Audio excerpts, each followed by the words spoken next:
हिंदी की पाठशाला में आप सभी का स्वागत है। मैं आपको समरूपी भिन्नार्थक, श्रुति सम भिन्नार्थक पढ़ा रही हूँ, जिसमें मैंने एक वीडियो अपलोड किया है, आपने देखा होगा, जिसमें मैंने कुछ शब्द भी बताए थे, लेकिन ज़्यादा नहीं बता पाई थी क्योंकि वीडियो लंबा हो जाता है, तो इसलिए कुछ शब्दों को मैंने दूसरे पार्ट के लिए छोड़ दिया। तो आज मैं सिर्फ उदाहरण दे रही हूँ, आपके अभ्यास को बढ़ा रही हूँ कि कैसे आप शब्दों के अर्थ जानेंगे और कैसे उसको बार बार पढ़ेंगे तो आपको उन शब्दों के अर्थ और श्रुति सम भिन्नार्थक का अलग भाव भी समझ में आएगा। जो सुनने में तो समान लगे लेकिन अर्थ में बहुत अंतर हो जाएगा, तो वो भी हो जाएगा, तो अंतर भी समझ आए। तो मैं अब शब्द लिखने चल रही हूँ। तो शब्द है दाव और दावा। दाव और दावा। दावा का मतलब होता है अधिकार और दाव का मतलब होता है आग।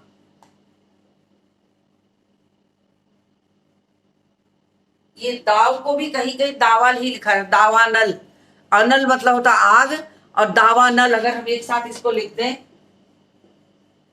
दावानल, तो इसका मतलब हो गया दाव धन अनल।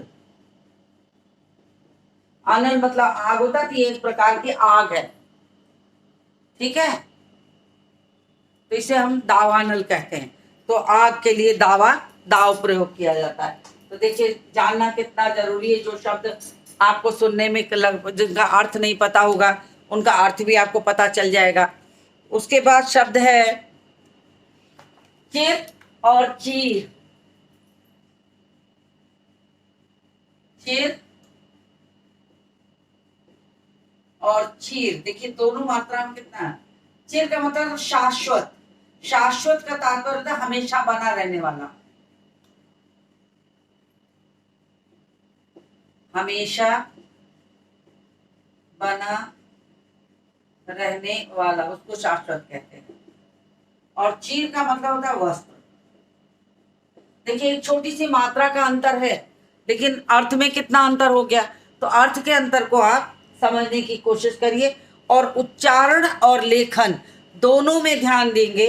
यदि वर्तनी मैंने इसीलिए पहले सिखाई कि एक वर्तनी अगर बदल जाती है, मात्रा स्पेलिंग आपने मिस्टेक कर दी, चिर और चीर लिखने में यदि आपने थोड़ा भी अंतर किया तो कभी कभी वो हास्यास्पद हो जाता है, मजाक बन जाता है। जैसे शब्द होता है पिता।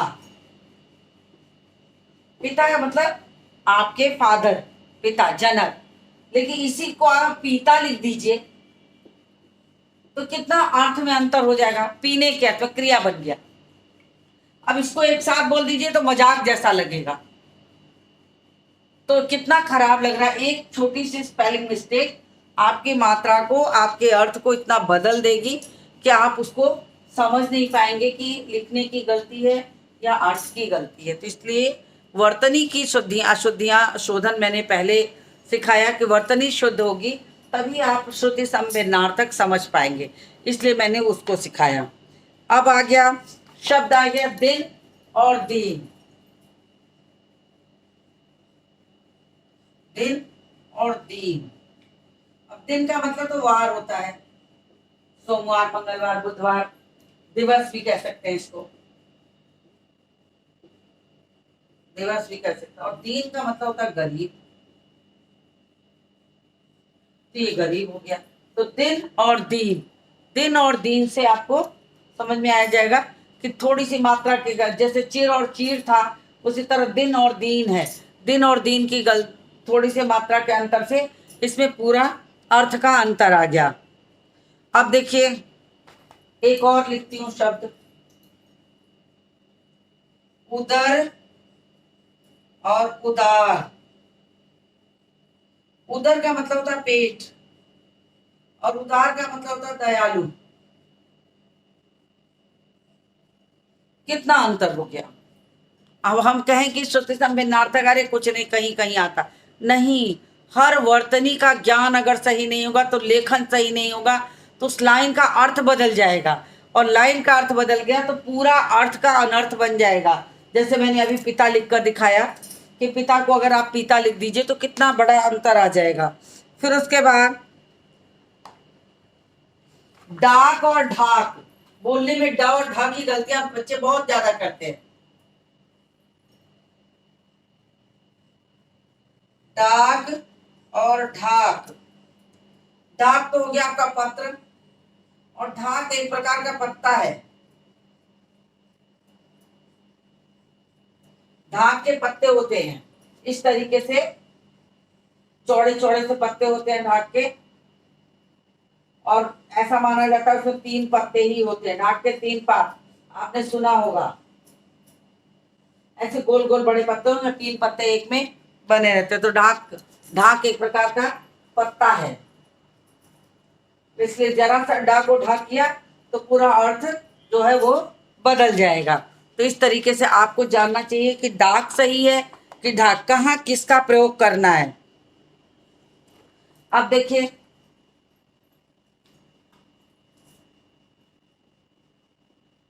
थाल और थल। थल का मतलब होता है स्थल, और थाल का मतलब होता है थाली।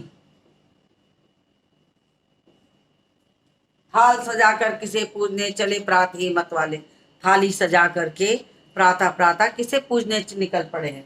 इसके बाद मैंने सोचा अब लिटरेचर पढ़ाऊंगी, तो इसलिए थोड़ा सा ग्रामर खत्म कर लूं, फिर आपको पढ़ाती हूँ। फिर हो गया पग और पाग।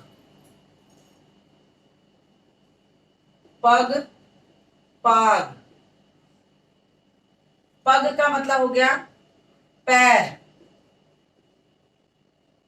और पाग का मतलब हो गया पगड़ी, जो सर पर बांधी जाती है। एक सर का एक पैर की बात है, लेकिन देखिए थोड़ी सी मात्रा में पग और पाग ने कितना बड़ा अंतर कर दिया। अगर किसी बच्चे ने लिखने में थोड़ी सी मात्रा की गलती की तो अर्थ का अनर्थ हो जाएगा। तो इसलिए आपको ध्यान देना होगा कि हाँ, अर्थ का अनर्थ ना होने पाए, सही स्पेलिंग और सही मात्रा ज्ञान होना चाहिए। फिर देखिए, गिरी और गिरी।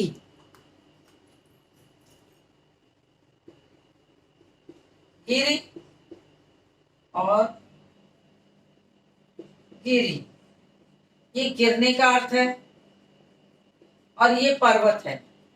अब बताइए, अगर किसी ने स्पेलिंग मिस्टेक की तो कितना जमीन आसमान का अंतर हो जाएगा। तो गिरी और गिरी में तो आपको ध्यान देना चाहिए। एक शब्द है अतल और अतुल। अतल और अतुल। अतल का मतलब होता है गहरा, और अतुल का मतलब होता है जिसकी तुलना न की जा सके, जिसकी तुलना न की जा सके। अतुलनीय शब्द होता है अतुलनीय। अतुलनीय मतलब जिसकी तुलना किसी से की ही नहीं जा सकती, ऐसा अनोखा कि अपने में एक है, बराबरी करने वाला कोई नहीं, तो उसको उसको हम कहते हैं अतुल। अतुल या अतुलनीय। तो अतुलनीय भाव से बदल जाएगा, लेकिन अतुल जो होता है मतलब जिसकी तुलना ना हो, उसको हम अतुल कहते हैं। तो अतुल वगैरह नाम में रख लिया जाता है, और अतुलनीय यदि किसी किसी चीज का नाम लेके कहा जाएगा तो कहेंगे। एक शब्द है नया, शुल्क और शुक्ल। एक है शुल्क, जो प्राय बच्चे गलत कर देते हैं। एक है शुक्ल, एक में का आधा है, एक में ला आधा है। तो देखिए, इस शुल्क का मतलब तो फीस होता है,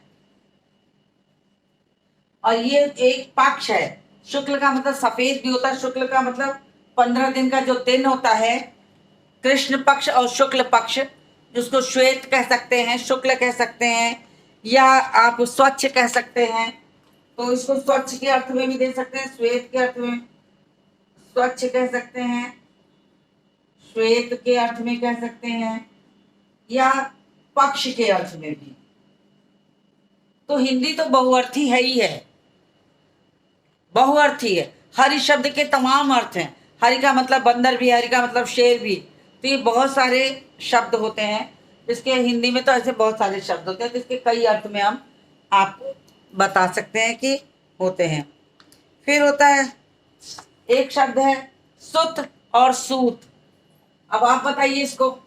अब मैं एक दो शब्द लिख रही हूं, सुत और सूत। आप इसका अर्थ बताइए। दो तीन मैं दे रही हूं, आप उसको करिए। एक है शील और दूसरा है शिला। जरा दोनों, ये दो तीन शब्द दे रही हूं, इसको करके इसका अर्थ बताइए मुझे।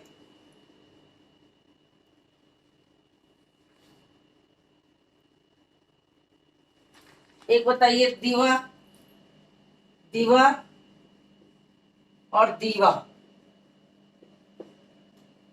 बगल में लिख देती हूँ।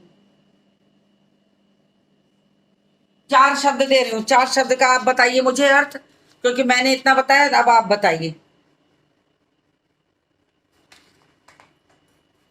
एक है कंकाल और कंगाल। जरा ये चार शब्दों के आप अर्थ बताइए कमेंट बॉक्स में। नहीं आएगा तो कम से कम पूछेंगे तो मैं उम्मीद करती हूँ कि श्रुति संवेदनार्थक में जो बहुत ज्यादा कॉमन है और परीक्षाओं में मैं उसके हिसाब से उसको चुन करके अलग करके आपको कराई हूँ, तो उम्मीद करती हूँ आपको पसंद आएगा। आप उसे लाइक करेंगे, शेयर करेंगे, सब्सक्राइब करेंगे और मेरे साथ बने रहेंगे। Thank you all of you. और इसी के साथ इस वीडियो को समाप्त करती हूँ और मिलती हूँ आपसे अगले वीडियो।